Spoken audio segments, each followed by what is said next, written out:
لن تنالوا البر حتى تنفقوا مما تحبون وما تنفقوا من شيء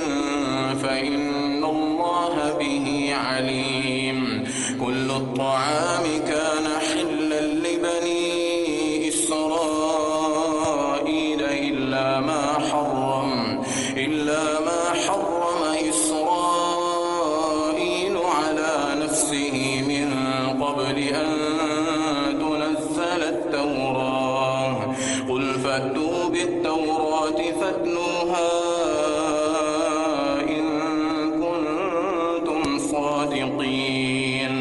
فمن افترى على الله الكذب من بعد ذلك فأولئك هم الظالمون.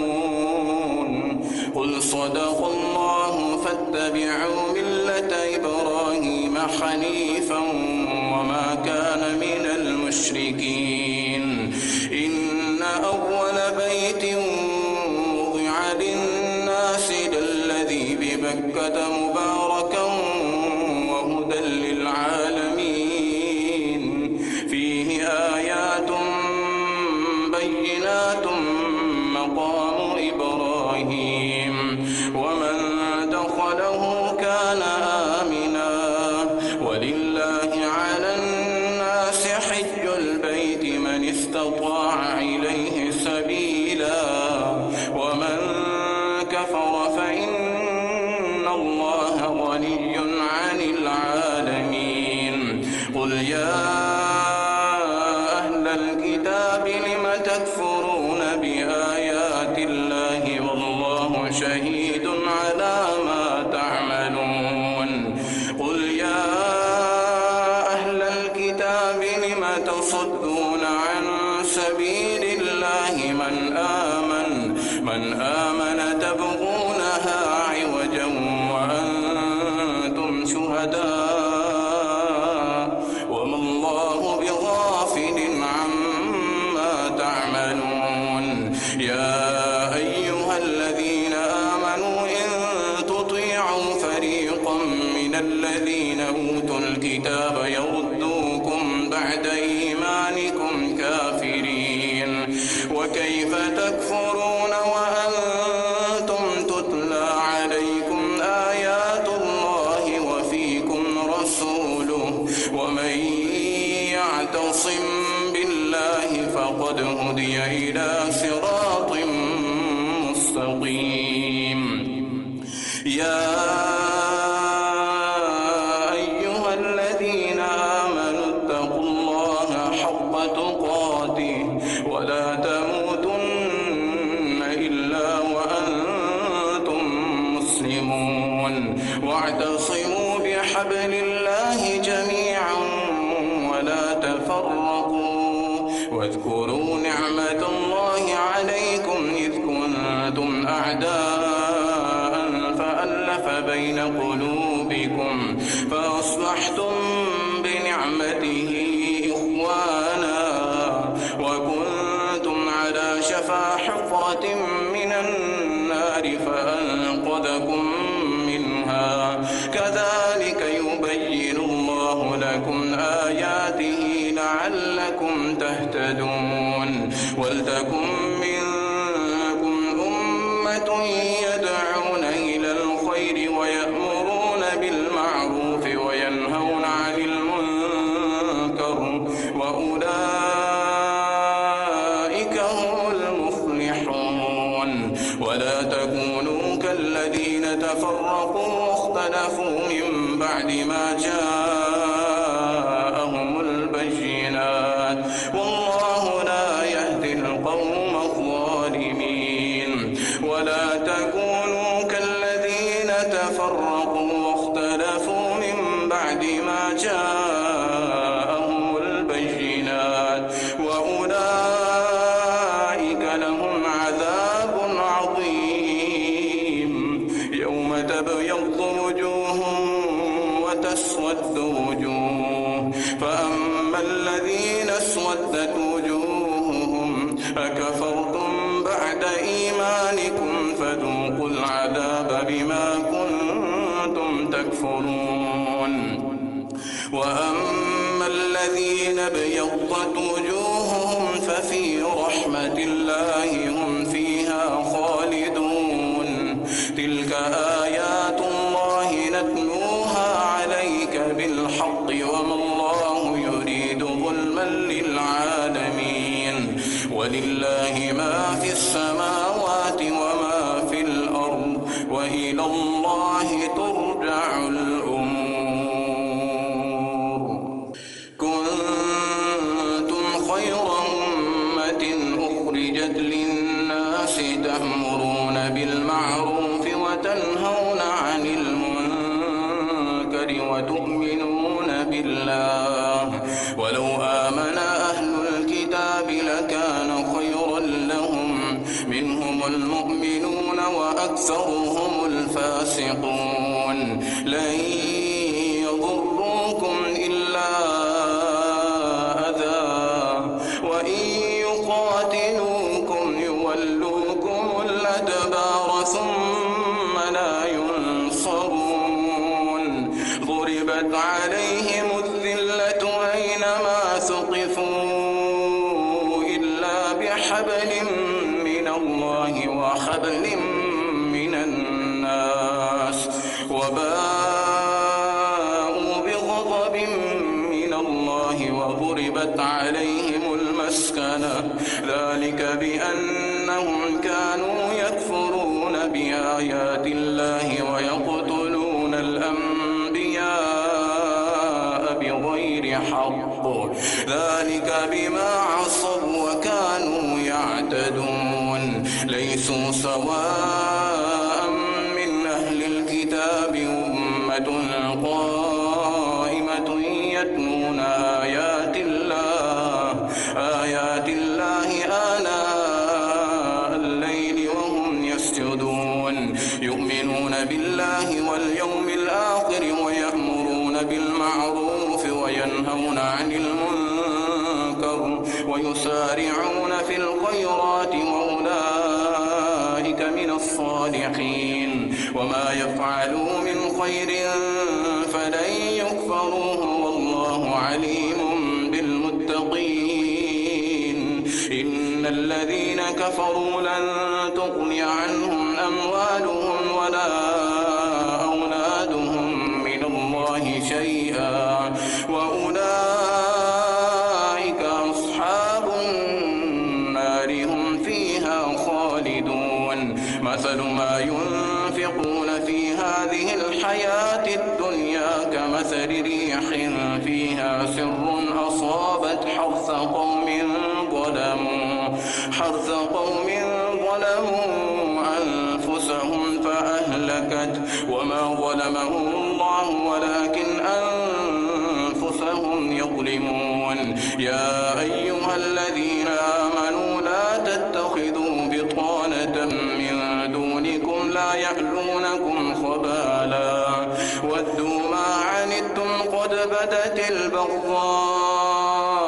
من أفواههم وما تخفي صدورهم أكبر قد بينا لكم الآيات إن كنتم تعقلون. ها أنتم أولئك تحبونهم ولا يحبونكم وتؤمنون بالكتاب كله وإذا لقوكم قالوا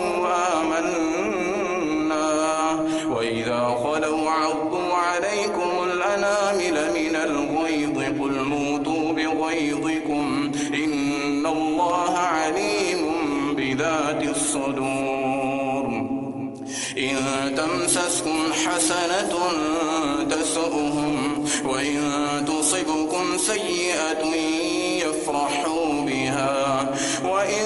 تصبروا وتتقوا لا يضركم كيدهم شيئا إن الله بما يعملون محيط. وإذ غدوت من أهلك تبوئ المؤمنين مقاعد للقتال والله سميع عليم. إذ هم الطائفتان منكم أن تفشلا والله وليهما وعلى الله فليتوكل المؤمنون ولقد نصركم الله ببدر وأنتم أذلة فاتقوا الله لعلكم تشكرون إذ تقول للمؤمنين ألن يكفيكم أن يمدكم ربكم ب3,000 من الملائكة منزلين بلى إن تصبروا وتتقوا ويأتوكم من فورهم هذا يمددكم ربكم ب5,000 من الملائكة مسومين وما جعله الله إلا بشرى لكم ولتطمئن به قلوبكم وما جعله الله إلا بشرى لكم ولتطمئن قلوبكم به وما النصر إلا من عند الله العزيز الحكيم ليقطع طرفا من الذين كفروا أو يكبتهم فينقلبوا خائبين ليس لك من الأمر شيء أو يتوب عليهم أو يعذبهم فإنهم ظالمون ولله ما في السماوات وما في الأرض يغفر لمن يشاء ويعذب من يشاء والله غفور رحيم يا أيها الذين آمنوا لا تأكلوا الربا أضعافا مضاعفا واتقوا الله لعلكم تفلحون واتقوا النار التي أعدت للكافرين وأطيعوا الله والرسول لعلكم ترحمون وسارعوا إلى مغفرة من ربكم وجنة عرضها السماوات والأرض أعدت للمتقين الذين ينفقون في السراء والضراء والكاظمين الغيظ والعافين عن الناس والله يحب المحسنين والذين إذا فعلوا فاحشة أو ظلموا أنفسهم ذكروا الله فاستغفروا لذنوبهم ومن يغفر الذنوب إلا الله ولم يصروا على ما فعلوا وهم يعلمون أولئك جزاؤهم مغفرة من ربهم وجنات تجري من تحتها الأنهار خالدين فيها ونعم أجر العاملين قد خلت من قبلكم سنن فسيروا في الأرض فانظروا كيف كان عاقبة المكذبين هذا بيان للناس وهدى وموعظة للمتقين ولا تهنوا ولا تحزنوا وأنتم الأعلون إن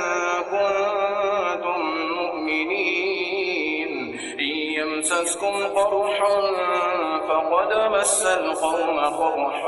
مثله وتلك الأيام نداولها بين الناس وليعلم الله الذين آمنوا ويتخذ منكم شهداء والله لا يحب الظالمين وليمحص الله الذين آمنوا ويمحق الكافرين أم حسبتم أن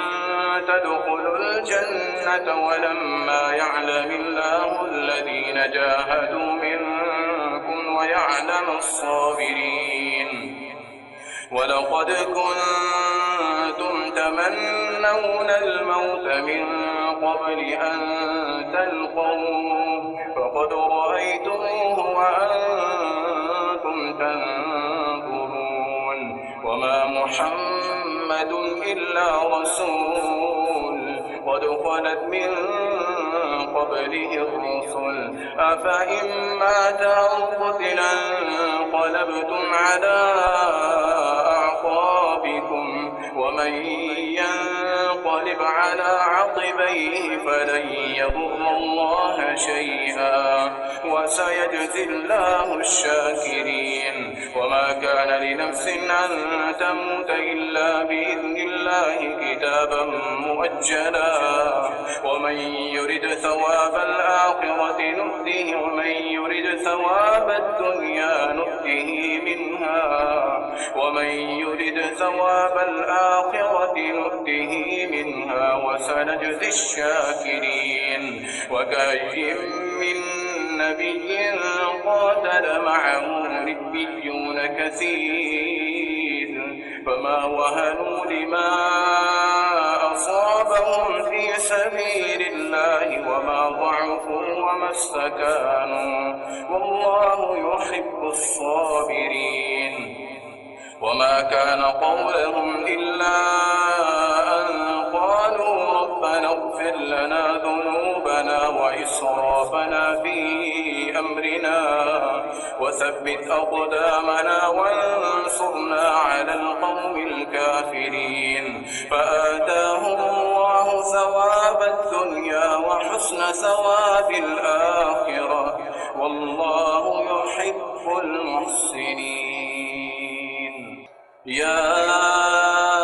أيها الذين آمنوا إن تطيعوا الذين كفروا يردوكم على أعقابكم فتنقلبوا خاسرين بل الله مولاكم وهو خير الناصرين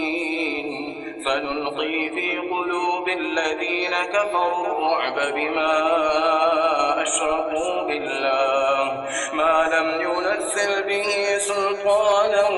ومأواهم النار وبئس مثوى الظالمين ولقد صدقكم الله وعده إذ تحصونهم بإذنه حتى إذا فشلتم وتنازعتم في الأمر وعصيتم من بعد ما أراكم ما تحبون منكم من يريد الدنيا ومنكم من يريد الآخرة ثم صرفكم عنهم ليبتليكم ولقد عفا عنكم والله ذو فضل على المؤمنين إذ تصعدون ولا تلوون على أحد والرسول يدعوكم في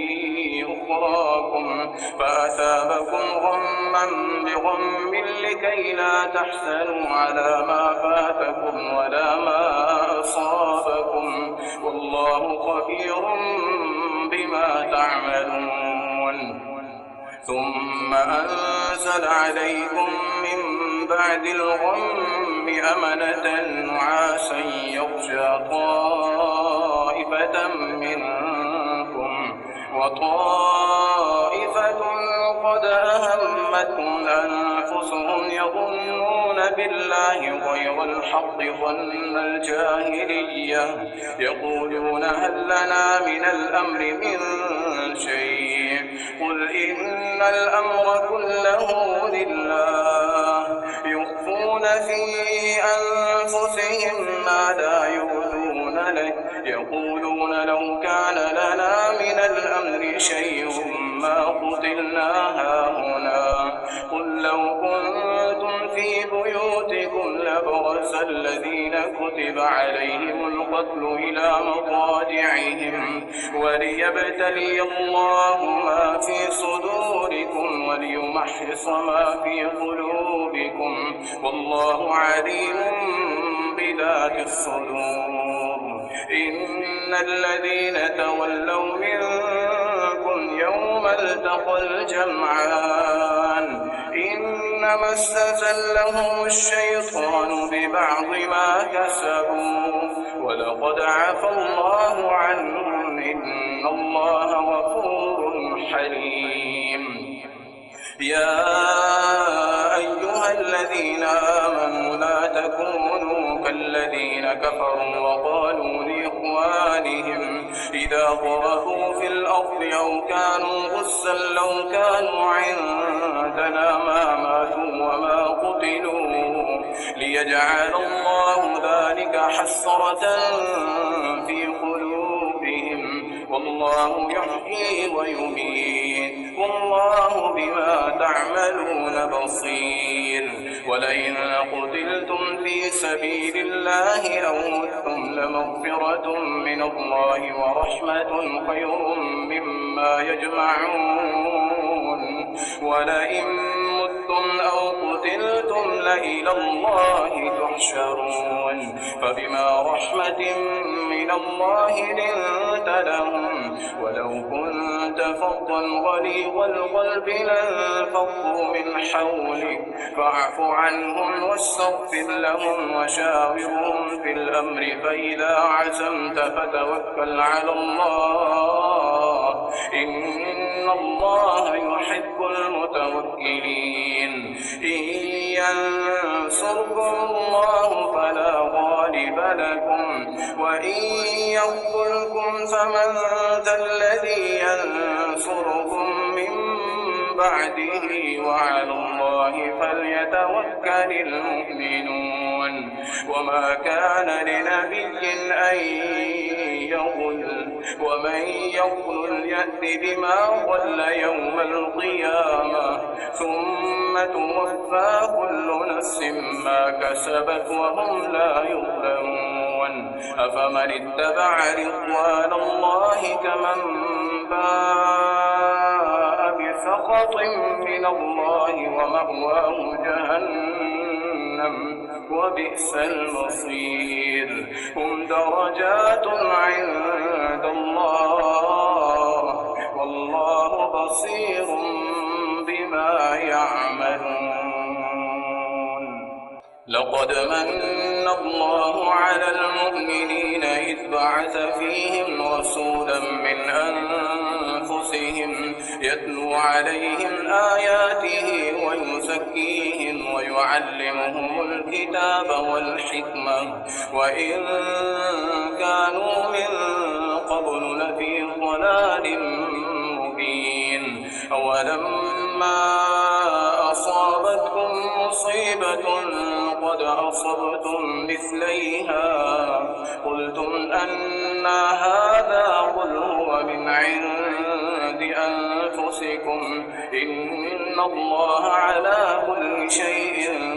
قدير وما أصابكم يوم التقى الجمعان فبإذن الله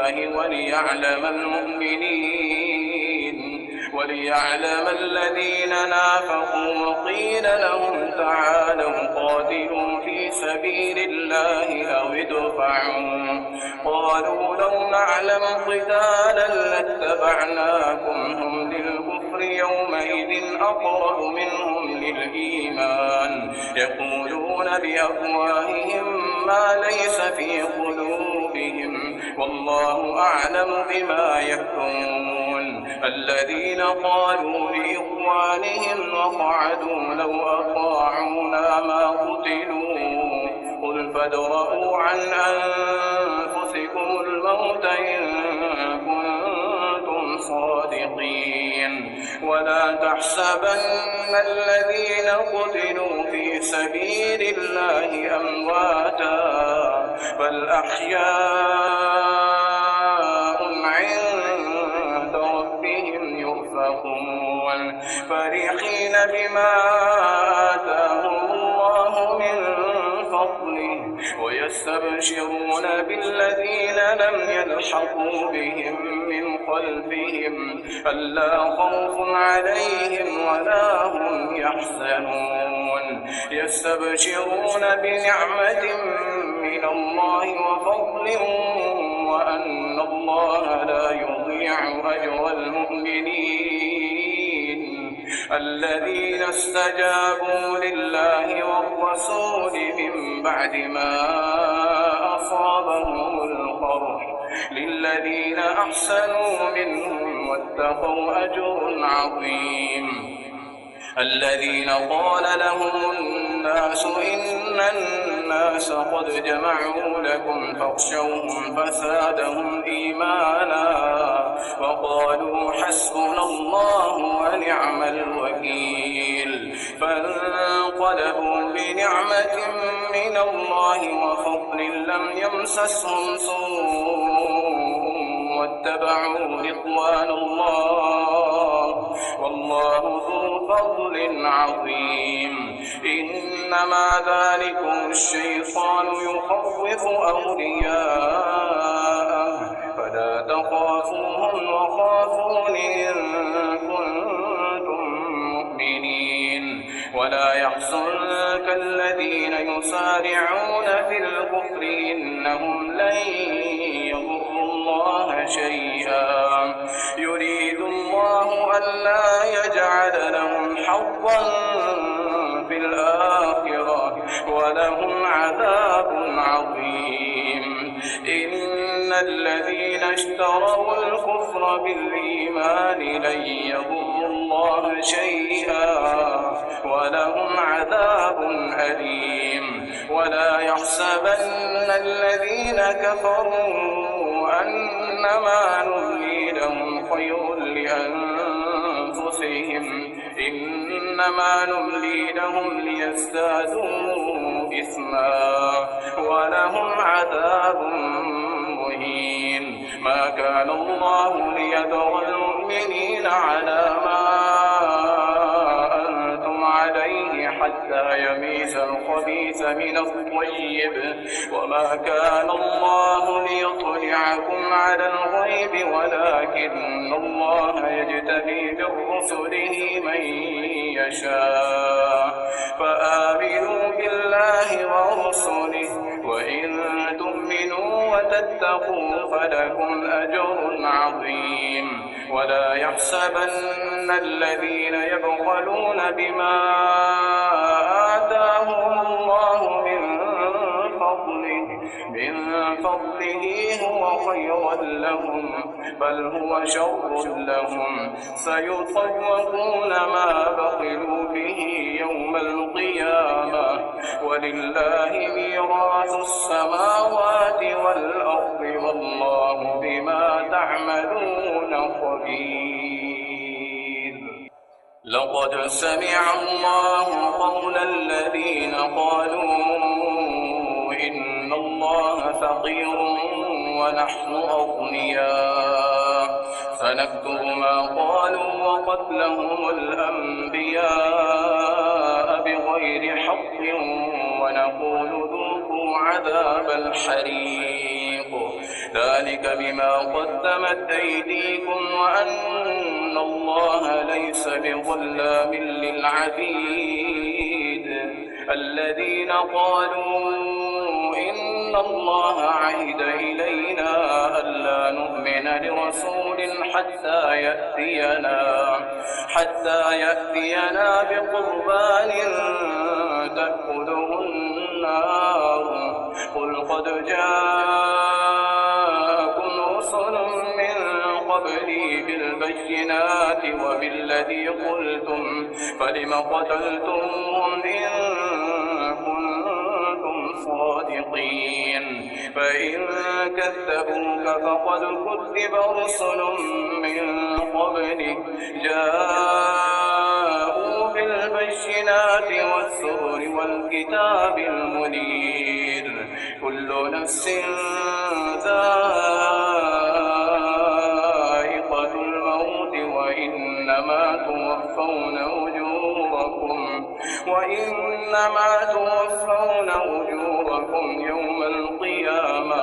فمن زحزح عن النار وأدخل الجنة فقد فاز وما الحياة الدنيا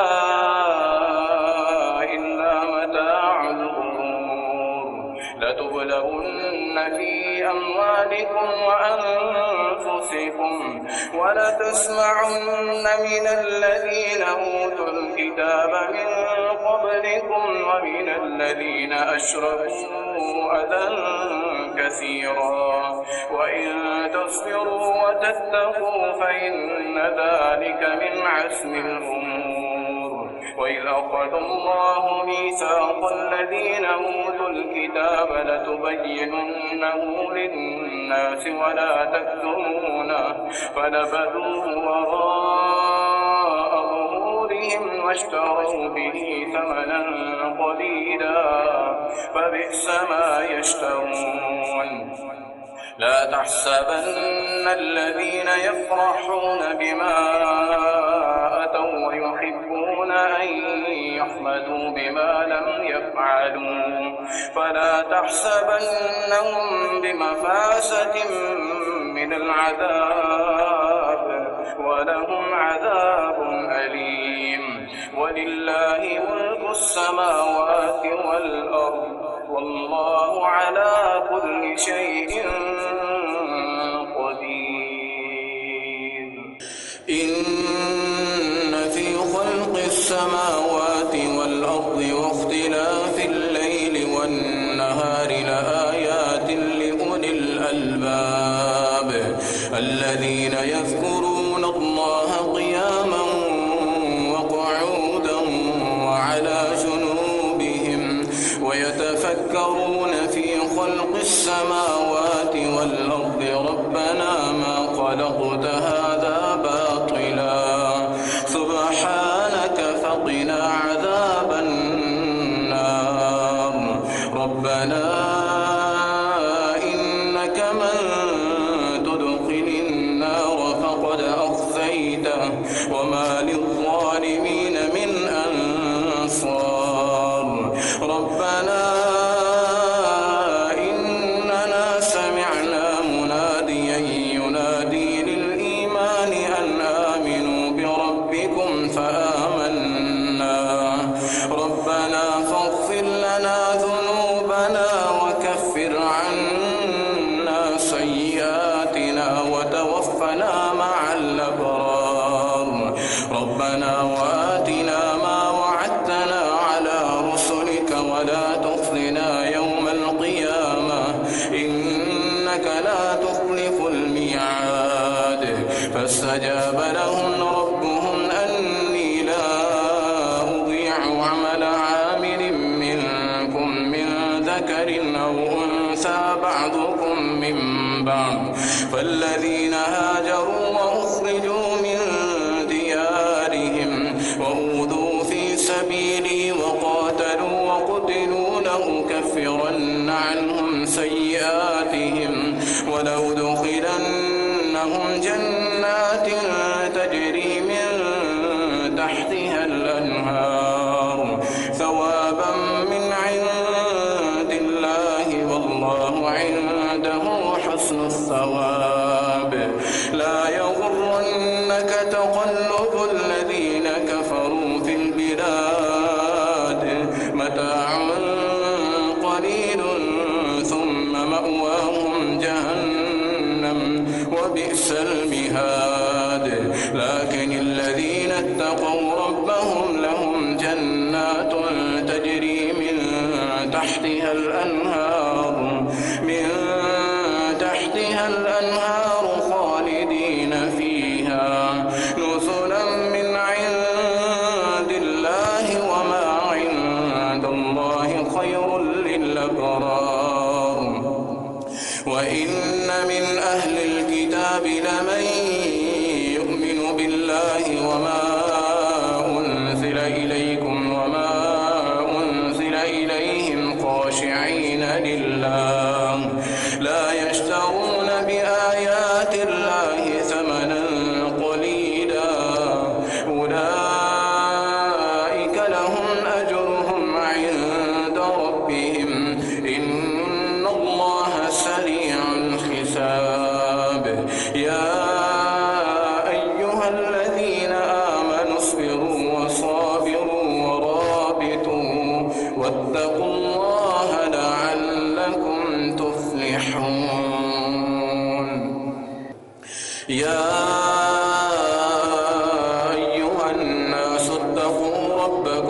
الذي خلقكم من نفس واحدة وخلق منها زوجها وبث منهما رجالا كثيرا ونساء واتقوا الله الذي تساءلون به والأرحام إن الله كان عليكم رقيبا وآتوا اليتامى أموالهم ولا تتبدلوا الخبيث بالطيب ولا تأكلوا أموالهم إلى أموالكم إنه كان حوبا كبيرا وإن خفتم ألا تقسطوا في اليتامى فانكحوا ما طاب لكم من النساء مثنى وثلاث ورباع فإن خفتم ألا تعدلوا فواحدة أو ما ملكت أيمانكم ذلك أدنى ألا تعولوا وآتوا النساء صدقاتهن نحلة فإن طبن لكم عن شيء منه نفسا فكلوه هنيئا مريئا ولا تؤتوا السفهاء أموالكم التي جعل الله لكم قياما وارزقوهم فيها واكسوهم وقولوا لهم قولا معروفا وابتلوا اليتامى حتى إذا بلغوا النكاح فإن آنستم منهم رشدا فادفعوا إليهم أموالهم ولا تأكلوها إسرافا وبدارا أن يكبروا ومن كان غنيا فليستعفف ومن كان فقيرا فليأكل بالمعروف فإذا دفعتم إليهم أموالهم فأشهدوا عليهم وكفى بالله حسيبا للرجال نصيب مما ترك الوالدان والأقربون وللنساء نصيب مما ترك الوالدان والأقربون مما قل منه أو كثر نصيبا مفروضا وإذا حضر القسمة أولو القربى واليتامى والمساكين فارزقوهم منه وقولوا لهم قولا معروفا وليخشى الذين لو تركوا من خلفهم ذرية ضعافا خافوا عليهم فليتقوا الله وليقولوا قولا سديدا إن الذين يأكلون أموال اليتامى ظلما إنما يأكلون في بطونهم نارا وسيصلون سعيرا يوصيكم الله في أولادكم للذكر مثل حظ الأنثيين فإن كن نساء فوق اثنتين فلهن ثلثا ما ترك وإن كانت واحدة فلها النصف ولأبويه لكل واحد منهما السدس مما ترك إن كان له ولد فإن لم يكن له ولد وورثه أبواه فلأمه الثلث فإن كان له إخوة فلأمه السدس من بعد وصية يوصي بها أو دين آباؤكم وأبناؤكم لا تدرون أيهم أقرب لكم نفعا فريضة من الله إن الله كان عليما حكيما ولكم نصف ما ترك أزواجكم إن لم يكن لهن ولد فإن كان لهن ولد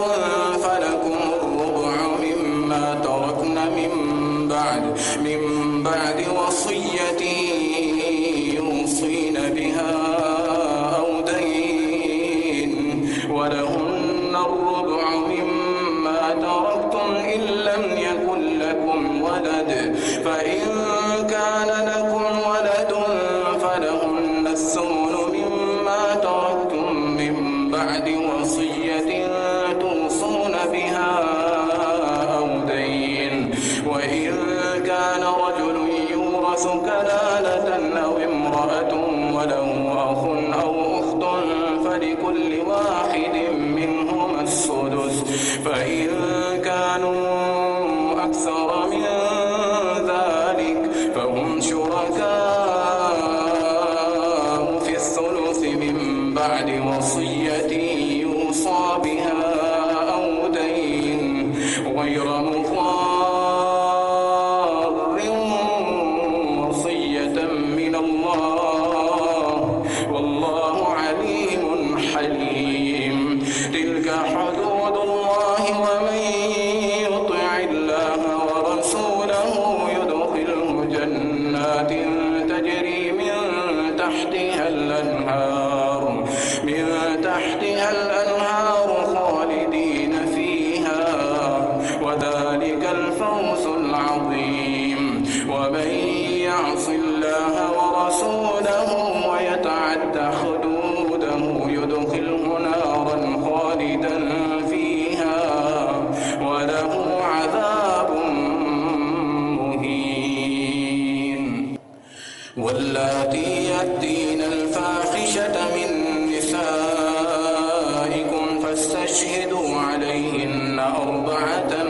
منكم فإن شهدوا فأمسكوهن في البيوت حتى يتوفاهن الموت أو يجعل الله لهن سبيلا واللذان يأتيانها منكم فآتوهما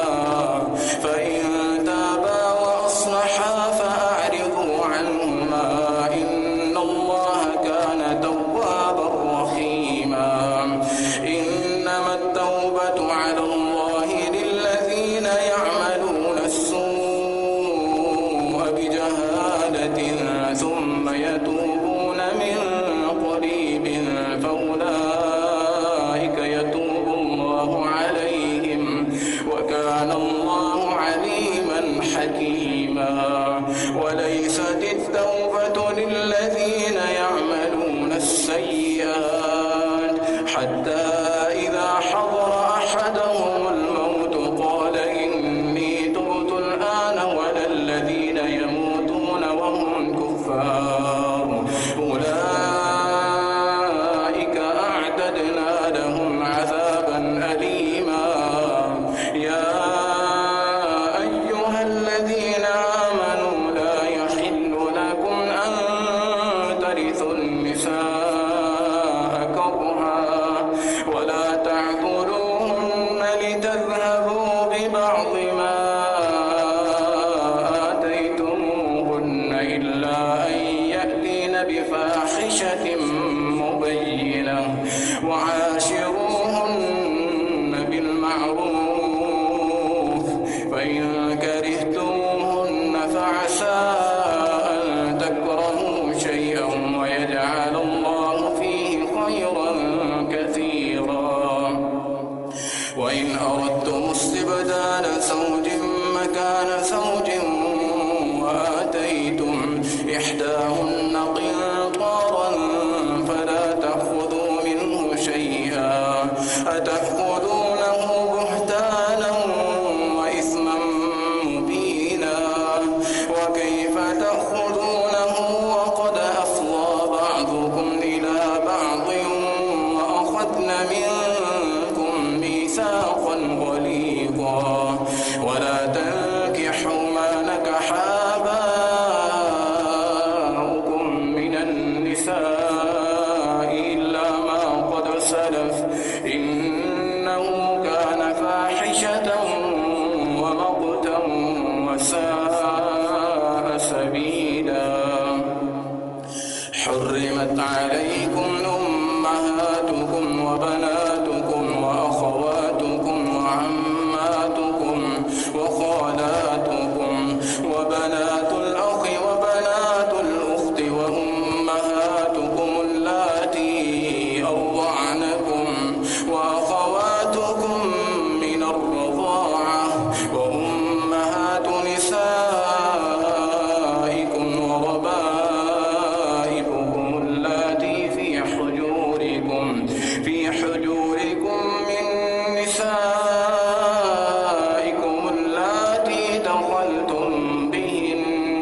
فإن لم تكونوا دخلتم بهن فلا جناح عليكم وحلائل أبنائكم الذين من أصلابكم وأن تجمعوا بين الأختين